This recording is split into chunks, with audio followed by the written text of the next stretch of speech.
जी घटना तुम्हाला समजलीच असेल की मशाल आणि दोन्ही राष्ट्रवादी युती झाली.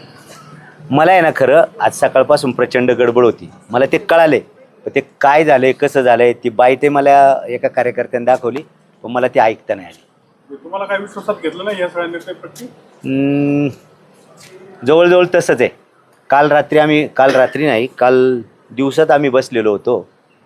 पहिली गोष्ट म्हणजे काल जे झालं त्याच्यानंतर जो फीडबॅक यायला पाहिजे होता तो काय आला नाही. फोनवरती बोलून झालं, पण ते काही गोष्टी समाधानकारक नाहीत. त्याच्यामुळं कार्यकर्त्यांमध्ये थोडासा निरुत्साह आहे. तुमची मागणी काय होती, त्यांचं काय प्रतिक्रिया होती? साधं सोपं गणित आहे की तालुक्यामध्ये शिवसेनेला कमीत कमी 3 जागा मिळाव्यात. शिवसेनेला 3 जागा मिळाव्यात. खरं तर लोकसभेच्या वेळेला आम्हाला ज्या पद्धतीनं सांगण्यात आलं होतं की पुढची विधानसभा ही आपल्याला मशालीला मिळेल, आणि त्या मशालीच्या वेळेला आपल्याला माहिती आहे विधानसभेच्या वेळेला देखील असंच झालं. आणि मग तुम्हाला पटणार नाही, माझ्याकडे काही कागद लिहिलेले आहेत. राष्ट्रवादीचे नेते माझ्या नारायणगावच्या ऑफिसला आले, तिथं काही कमिटमेंट झाल्या, पुढच्या वेळेला तुम्हाला मानाचं पान दिलं जाईल असंही सांगितलं गेलं. पण आम्हाला कोणत्याही पद्धतीचं तसं काय पूर्तता करण्यात आलेली नाही. आमची मागणी हीच होती की शिवसेनेला कमीत कमी मशालीला तालुक्यामध्ये 4 जागा मिळाल्या, पण 4च्या ऐवजी 3 वरतीच कार्यकर्त्यांचं समाधान होतं, पण तसं काही झालेलं नाही. 3 जागा कोणत्या मागणी? बघा, 2 गोष्टी होत्या. मंगेशांना काकडे एका मतावून पडले होते. बोरी खोडद जिल्हा परिषद गट एक आणि गुलाबशेठ पारखे यांचा सावरगाव धालेवाडी. तसा तर आमचा नारंगावरती देखील दावा होता, पण तडजोडीमध्ये एखादी जागा कमी होऊ शकली असती. बरं, मग आता जे पारखे आहे ते तुमच्यावर अप्रत्यक्ष आरोप करतायत, आम्हाला विश्वासात घेतलं नाही, इकडे जाण्यापेक्षा इकडे या, किंवा तुमच्यावर विश्वास ठेवतात. काय सांगाल? आता पारखे साहेब खूप मोठे आहेत आणि पारखे साहेबांच्या बाबतीमध्ये मी बोललो चिरंजीव. ठीक आहे, त्याचं काम करेल. आज उद्या अजून मी जास्त बोलेल. त्यांचे चिरंजीव जे करतायत ना ते देखील कार्यकर्त्यांना माहिती आहेत का, त्यांनी कसं कुठं मिटिंगा केल्या आहेत हे सगळ्यांना माहिती आहे. थोडंसं खुलाशाने आहे ना अजून 1 दिवसानंतर बोल. अशा देखील चर्चा आहे की तुम्ही शिवसेनेत प्रवेश करणार आहात, त्याची सत्य काय? अजिबात त्याच्यात काही सत्य आजच्या घटनेला नाही. 2 गोष्टी आहेत. कार्यकर्त्यांचा प्रचंड रेट आहे की आपल्याला कमीत कमी 3 जागा मिळायला पाहिजे होत्या, आणि त्या 3 जागा मिळाल्या नाही. काल आमचे सगळे पदाधिकारी होते. जिथं आमची निवडून येण्याची ताकद आहे त्या बोरी गटामध्ये तुम्हाला उमेदवारी मिळणार नाही. जिथं आमची निवडून येण्याची ताकद आहे त्या पिंपळवंडीमध्ये तुम्हाला उमेदवारी मिळणार नाही. मग कार्यकर्त्यांनी कुठं लढायचं जिथं तुमची ताकद आहे? खासदार डॉक्टर अमोल कोल्हे साहेब बोलले. तुमची बाकी पदाधिकारी त्यांच्या माडीला का बसतात? कोणते पदाधिकारी? दिलीप बामणे आता बसले, ते कसं आहे, बसले. आदरणीय दिलीपदादा बामणे हे पक्षाचे संपर्क प्रमुख आहेत. त्यांचं काम काय, इकडे काय घडतंय हे तिकडं सांगायचं. शेवटी ते पक्षाचे दूत आहेत ना, मातोश्रीचे दूत आहेत. त्यांचं काम ते करणार ना साहेब. दिलीप बामणे आधी प्रतिक्रिया दिली का तुम्हाला बोरीत पडत द्यायला आम्ही सगळे तयार आहोत. अच्छा मशालीला. अच्छा, काय प्रतिक्रिया? कुणी सांगितलं तुम्हाला? आता बाईट घेतली आम्ही. त्यांनी जाहीर करावं ना. जाहीर बाईट मध्ये सांगितलं. हे बघा, काही गोष्टींमध्ये माझ्याकडं फोन कॉल रेकॉर्ड होत नाही. कालपासून कमीत कमी 8-10 वेळा दिलीपदादा बामणे आमचे संपर्क प्रमुख, त्याचप्रमाणे सुरेश भाऊ भोर आमचे जिल्हा प्रमुख, सन्माननीय नेत्यांबरोबर मी डायलॉगमध्ये आहे. कोणत्याही परिस्थितीमध्ये तिथं ते होणार नाही अशा प्रकारचे स्पष्ट माझ्याजवळ त्यांनी सांगितलेलं आहे. आता तुम्हाला तशी साथ हे राष्ट्रवादीकडून मिळत नाही किंवा धनुष्यबाणाकडून मिळत नाही, आता पुढची भूमिका काय? आज संध्याकाळी यांची झालेली आहे. येस, त्यांची युती झाली. आज संध्याकाळी काय झालं, घटना इतक्या फास्ट घडत आहेत, कार्यकर्त्यांशी डायलॉग करायला वेळच मिळाला नाही. आज संध्याकाळी आम्ही सगळ्या कार्यकर्त्यांशी बोलून आम्ही निर्णय घेणार आहोत. असं तुमच्यावर अपप्रचार किंवा प्रचार चालवला जातो का तुम्ही फक्त तुमच्या पत्नीला उमेदवारी मिळवा यासाठी सगळं पक्ष वगैरे इष्टा बाजूला ठेवून याच्याकडे त्याच्याकडे जात असतात? ह्याच्याकडे त्याच्याकडे म्हणजे कोण? कधी राष्ट्रवादीकडं, कधी धनुष्यबाणाकडं. ऐका, तुमच्या माहितीसाठी सांगतो, राष्ट्रवादीशी बोलायला मी कधीही गेलो नाही. एकदा फक्त अतुल बेनकेंशी बोललो, ते जिल्हा प्रमुखांनी सांगितलं म्हणून पक्षाच्या आदेशानुसार. आणि शरददादा सोनवणेंकडे ज्या वेळेला आम्ही गेलो त्यावेळेला आमच्या पक्षाचे संपर्क प्रमुख होते, तालुका संपर्क प्रमुख दिलीपदादा बामणे होते, सुरेश भाऊ भोर होते. बघा, राजकारण आहे, तालुक्यामध्ये प्रत्येक पक्षाला कोणाबरोबर तरी जायचं. मग ह्या वाटाघाटी करण्यासाठी तालुक्याचा तालुका प्रमुख नाही जाणार तर मग कोण जाणार साहेब? त्यामुळे तुमच्या पक्षामध्ये 2 गट पडले. नाही नाही, गट पडायचं काही कारण नाही. बघा, काहींचं जर समाधान झालं नाही, आता काही लोक अशी पण आहेत का जे कधी कधी कुठेच नसतात, पण अशा वेळेला नेमकं भूचित्र उगवल्यासारखी येतात. मला एक सांगा फक्त, मग तुम्ही असं जर म्हणताय, मग आज जे राष्ट्रवादी सोबतची काही युती झाली मशाली, ते अधिकृत की अनधिकृत? मी कसं अनधिकृत म्हणू शकतो साहेब? असं काय करतात तुम्ही? तुम्ही तालुका प्रमुख आहात. पक्षाचे तालुका संपर्क प्रमुख तिथे आहेत. मला आजच्या बैठकीला कोणाचं हे आलेलं नाही. मला एक मिस कॉल पडला होता दिलीप दादांचा, पण मी माझ्या गडबडीत होतो, त्यामुळे मला आज ते जुळलं नाही. रात्री आमची बऱ्यापैकी चर्चा झालेली होती सगळ्या गोष्टीमध्ये.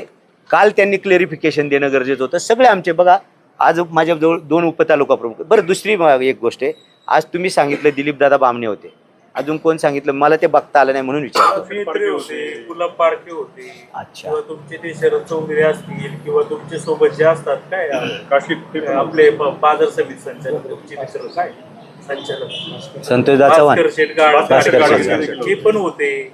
आणि मग आता त्यात तुम्हीच एकटे निवडून पडले, त्यांनी सगळ्या पाठी नावं घेतली, तुमचं नाव घेणं टाळलं. मला सांगा तिथे हे बघा या ठिकाणी ना नाही, त्यांनाही बोलायचं ऐका. नंतर हा, प्रश्न असा आहे, संघटना म्हणजे केवळ माऊली खंडागळे होत नाही. संघटना म्हणजे काय असतं? उपतालुका प्रमुख, विभाग प्रमुख, उपविभाग प्रमुख, यापैकी आपल्याला तिथं कोण होतं? मला कोणावर टीका करायची नाही. संघटना म्हणजे काल आम्ही सगळे संघटनेची लोक बोलवली होती, त्यावेळेला खरं तर आज जे त्यांनी सांगितले ना तिथं आमच्या संपर्क प्रमुखांनी, ते समाधान काल त्यांनी जर उपतालुका प्रमुखांचं केलं असतं तर आज आले असते ना सगळे साहेब. तुम्ही बाहेर का पडलात? मग तुमची मीटिंग सुरू होती अमोल कधी? कोल्हे सोबत काल. नाही, बाहेर नाही पडलो. आमचं सगळं झाल्यावर आम्ही सगळे चालू ना, बाहेर नाही पडलो. 2 गोष्टी आहेत. काल एक अंत्यविधी होता माझ्या जवळच्या मित्राचा, दुर्दैवाने मला तिथं त्याची आई गेली, मला जाता पण आलं नाही. पण घाईनं उरकल्यावर त्यांना सगळं उरकून आम्ही बाहेर निघालो. मी फक्त घाईनं गाडीत बसायला गेलो, बाकीचे सगळे कार्यकर्ते बाहेरच थांबले होते. मी मीटिंगमधून बाहेर नाही पडलो. सगळं आमच्या चर्चा झाल्यानंतरच बाहेर आलो. आता तुमची पुढची भूमिका काय? त्यांच्याशी आमची- बोलून घेणार आहात की कसं? आमची पुढची भूमिका आज संध्याकाळी आम्ही सगळे उपतालुका प्रमुख, विभाग प्रमुख आम्ही सगळेजण बसणार आहोत. माझ्या बोरी जिल्हा परिषद गटातल्या कार्यकर्त्यांनाही मी बोलावणार आहे. किंवा कार्यकर्त्यांच्या याच्यावरती काय करायचं त्यानंतर मी भूमिका ठरवणार आहे. शरद सोनवणे तुम्हाला आमंत्रण दिलेलं आहे धनुष्यबाणामध्ये प्रवेश करा. अहो, हे आमंत्रण तर सगळेच देतात ना. राष्ट्रवादीवाले देतील, ते राजकारण आहे साहेब. राजकारणामध्ये कुणी तुम्ही कोणाला उत्तर काय दिलं त्यांना? अजिबात काही उत्तर दिलेलं नाही. योग्य वेळेला उत्तर देऊ साहेब आपण. बरं, मला सांगा की आता तुम्ही सगळं आता हे 2 आता हे ठरलंय, आता तुम्ही तालुकाध्यक्ष असून मीटिंगला नव्हता, तुम्हाला माहित पण नाही. मला एक उत्तर द्या, तर राष्ट्रवादीने मशालीसाठी किती जागा सोडायची तयारी दाखवली? माहीतच नाही, आज तरी माहीत नाही. नाही, तुमची जेव्हा मीटिंग होती तेव्हा काल आम्हाला फक्त नारायणगाव आणि सावरगाव धालेवाडी या 2च जागा त्यांनी सांगितल्या होत्या. ते पण काल त्यांनी या 2 जागा सांगितल्या खऱ्या, पण परवा आपल्याच माध्यमातून म्हणजे सोशल मीडियाच्या माध्यमातून नारायणगावचा उमेदवार घड्याळावरचा जाहीर झालेला आपणही पाहिलेला आहे. हे सोशल मीडियात होतं. नाही, त्यांनी ऑफिशियल नंतर हे सांगितलं का तसं काही जाहीर झालं नाही अजून बाकी? हा, म्हणजे मग ते कसं आहे बघा, ते जाहीर झालं नाही हे नंतर सांगणं आणि आधी त्या बातम्या मीडियामध्ये येणं, याच्यात काहीतरी कन्फ्युजन्स आहेत.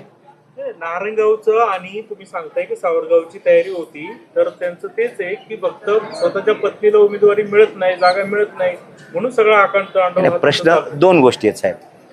बघा, बोरी पूर्वीचा बोरी कांदळी जिल्हा परिषद गट, आताचा बोरी खोडत झालाय.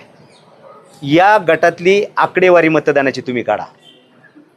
शिवसेना ज्या वेळेला त्या धनुष्यबाणावरती लढत होती त्यावेळची काढा. नंतर 2 शिवसेना झाल्या. आम्ही सगळे शिवसैनिक, वंदनीय शिवसेना प्रमुख बाळासाहेब ठाकरेंना मानणारे, उद्धव साहेबांना मानणारे, आदित्य साहेबांना मानणारे, त्यांनी आदेश केला की लोकसभेला तुम्हाला तुतारीवर जायचं आहे. आम्ही तुतारीवर गेलो. तुम्ही लोकसभेची तुतारीची आकडेवारी आमच्या जिल्हा परिषद गटातली काढून बघा, तुम्ही विधानसभेची आकडेवारी तिथली काढून बघा. मग मला सांगा, जिथं तुमचं पक्षाचं मताधिक्य आहे, जिथं तुमचे कार्यकर्ते, जिथं तुमची फळी भक्कम आहे, जिथं तुमचा गड मजबूत आहे, तो गट नाही मागायचा. आता माझी सौभाग्यवती तिथं लढते, याच्यात काय विशेष आहे? आम्ही असं म्हणायचं का? हे एक सांगतो तुम्हाला, आम्ही शरददादा बरोबर देखील आम्हाला सावरगाव धालेवाडी पाहिजेच याच मतावर होतो. तुम्ही विचारून बघा. म्हणजे ऐका, ते ऐकत होते नव्हते तो भागला आमचा, पण तो जो आरोप आहे ना तुम्ही म्हणताय, तर त्यांना विचारा की माऊली खंडागळेंनी सावरगाव धालेवाडी नको असं सांगितलं होतं का? सावरगाव जो मतदारसंघ आहे, आम्ही सगळ्यात पहिला बोलणीमध्ये तडजोडीमध्ये सावरगावच आम्हाला मिळाला पाहिजे पहिला, आणि बोरी मिळायला पाहिजे, याच्यावरती आम्ही ठाम होतो. म्हणजे आता तुम्ही जे म्हणताय ना की तुमच्या मंडळीसाठी, मग माझ्या बायकोसाठी मी मागितलं, त्याच्यात विशेष काय? गेली 40 वर्ष मी तिथं काम करतोय. मागच्या जिल्हा परिषद पंचायत समितीला तिथं काही नसताना एक हाती आम्ही हे निवडून आणलेलं होतं, मोहन शेटगेरे, त्याच्याकडे एक हाती तिथं जिल्हा परिषद आणि दोन्ही पंचायत समित्या निवडून आल्या त्या साहेब. त्याच्यात गैर काय? आज गड समजा राखीवाला, त्याच्यात गैर काय? मला वाटतं त्याच्यात गैर काहीच नाही. बघा, तिथं मी परत सांगतो, ताकद आहे पक्षाची, मग पक्ष कसा वाढणार? जिथं तुमची ताकद नाही तिथं पक्षाने जागा घ्यायची, जिथं तुमचे कार्यकर्ते नाही तिथं पक्षाने घ्यायचं. शरद सोनवणेंची ऑफर काय होती? बदनाम करायचं काम केलं जातं. That's it. आणि ह्याच्यातमध्ये मला काही फरक वाटत नाही, बदनाम वगैरे. बघा, राजकारणामध्ये आता मोदी साहेबांवरती खूप लोक शिव्या देतात किंवा आमदार खासदारांवरती, मग तेच मग घेऊन बसायचं का? प्रश्न हा आहे, तालुक्यामध्ये संघटना वाढली पाहिजे. आम्ही नको त्या गटामध्ये कशा जागा मागणार? जिथं निवडून येण्याची शक्यता आहे उमेदवार, त्याच जागा मागणार ना. जर ज्या गटामध्ये तुमच्याकडे उमेदवारच नाही, अशा जागा कशा मागणार तुम्ही? शरद सोनवणेंनी किती जागा सोडायची तयारी दर्शवली होती? शरद दादा देखील या सगळ्यामध्ये म्हणजे शक्य होत नव्हतं तोडजोडीमध्ये, म्हणून तर इकडे दोन्हीकडे बोलणी चालली होती ना. पण शरद सोनवणेंची म्हणजे तयारी कोणकोणत्या जागांसाठी होती? म्हणजे शरद दादांची तयारी 2-3 जागेंवरती होती, ते अंतिम मध्ये आलेलं नव्हतं.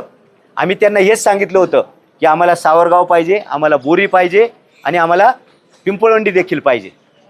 याच्यावरती बोलणी चाललेली होती, त्याच्यामुळे ते नाही जुळलं. ते त्यांचं म्हणजे कुठं म्हणजे प्रॉब्लेम काय झाला, कोणत्या जागेवर वाद झाला? बघा, आता हे तुम्हाला सगळं माहिती आहे. मगाशी तुम्ही तिथं सांगितलं, आता खूप सखोलात जाऊन नको हे करायला, योग्य वेळेला आपण सांगू, अडचण नाही. तर आता पुढची भूमिका काय धनुष्यबाणामध्ये? आज संध्याकाळी सगळे आमचे पदाधिकारी जे आहेत, आता सगळे पदाधिकारी होते, थोडेसे आता उशीर झाल्यामुळे सगळे गेलेत, तर सगळे पदाधिकारी बसून आम्ही योग्य तो निर्णय घेऊ. शेवटी तालुक्यामध्ये संघटना महत्त्वाची आहे. कार्यकर्ते टिकले तर पक्ष टिकणार आहे, याच्यासाठीच आम्ही जीव काढतोय किंवा काढतही होतो. जर तुम्ही धनुष्यबाणामध्ये गेलात, आम्ही प्रश्न विचारला दिलीप बामणेंना, तर ते म्हणाले जर ते एकनाथ शिंदे गटात गेले तर ते गद्दार असतील. मग शानाने तुम्हाला दोघांना नाही म्हणतो. बघा, आता कोण गद्दार काय गद्दार याच्यावर मी नाही बोलणार. दिलीप दादा मोठे नेते, ते गद्दारी बिद्दारीवर नको. आता हे बोलतील, मी त्याच्यावर खूप भारी विवेचन करेल, पण आज नको, आपण करू सर. खूप राखून ठेवलंय का बोलणं? नको कसा असं काय करा. बोलणार? संदीपजी, तुम्ही आजचा दिवस जाऊ द्या, गद्दार बिद्दार हे सगळं गेलं, याच्यामध्ये सोडून देऊ आपण. उपतालुका प्रमुखांना बोलू द्या जरा.